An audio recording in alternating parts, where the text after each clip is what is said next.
ரொம்ப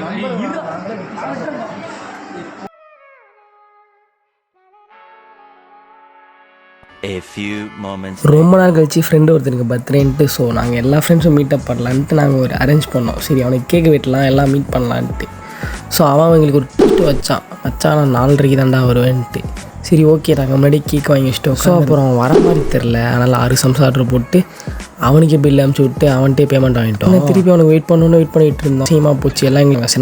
நாங்கள் 4 பேர் மட்டும் காஃபி ஆர்டர் போட்டு அவனுக்கு கால் பண்ணி வெயிட் பண்ணி அசத்து போச்சு. ஸோ நாங்கள் 3 மணிலேருந்து வெயிட் பண்ணோம், அப்புறம் வரல. அப்புறம் என்னான்ட்டு நாங்கள் ஃபைனலாக ஒரு டிசிஷன் எடுத்தோம், லாஸ்ட்டாக அவனுக்கு கால் பண்ணலான்ட்டு.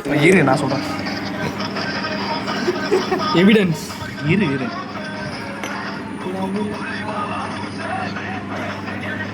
நண்பரே, கடந்த 2 மணி நேரமாக உங்களுக்கு ஃபோன் பண்ணி நீங்கள் எடுக்காத காரணத்தினால உங்களோட நண்பர்களான நாங்களே வெட்டி சாப்பிட போகிறோம்.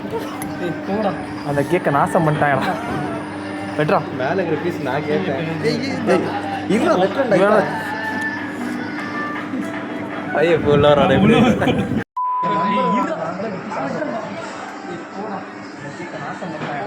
கடைசியில் என்ன பண்ணுறது, நாங்களே வெட்டிட்டு சாப்பிட்டோம்.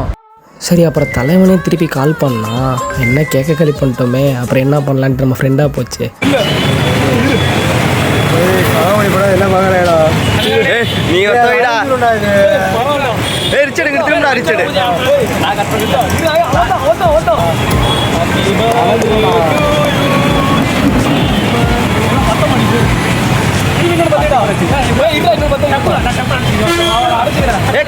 கையில வைக்காரா தெரியாதரா.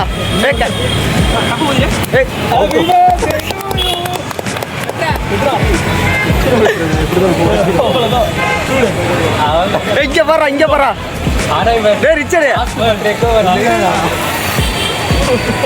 வினோத்துடா.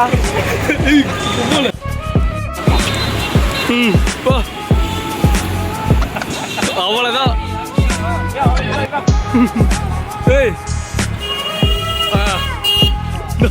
போடா எவ்வளோ அடிச்சிடுறா. கட்சியில் ட்ரீட்டு வைக்கிறேன்னு ஒன்று வச்சான் பாருங்க, ரோட்டுக்கடல அத்தம் வாங்கி கொடுத்து. அப்பப்பப்பப்பா இவன் மாதிரி ஒருத்தன் ட்ரீட்டே வைக்க முடியாதுடா. கோமாயிட்டேன். ஃபைனலாக இதாங்க பன் பட்டர் ஜாமோட கதை. அதனால தான் இதெல்லாம்